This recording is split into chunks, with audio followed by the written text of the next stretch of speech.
صحابہ کائنات کی وہ واحد جماعت ہے، اور آپ نے تاریخ میں ایسی جماعت نہیں دیکھی ہوگی، ایسا استاد نہیں دیکھا ہوگا کہ جس کے سارے شاگرد کامیاب ہو گئے، سارے کے سارے شاگرد کامیاب ہو گئے۔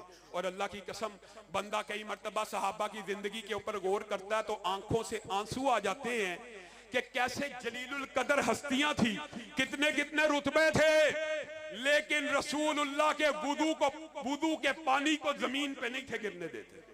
حتیٰ کہ ایک مرتبہ رسول اللہ صلی اللہ علیہ وسلم نے تھتکار دیا، تھوک پھینکی تو ایک صحابی نے آگے بڑھ کے ہاتھوں کو لگایا اور آپ کی تھوک کو اپنے چہرے اور جسم کے اوپر مل لیا۔ یہ وہ صحابہ کی جماعت ہے۔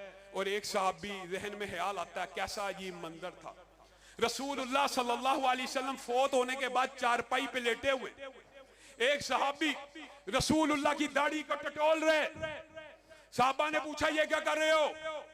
کہا رسول اللہ کی داڑھی میں سفید بالوں کو گن رہا ہوں۔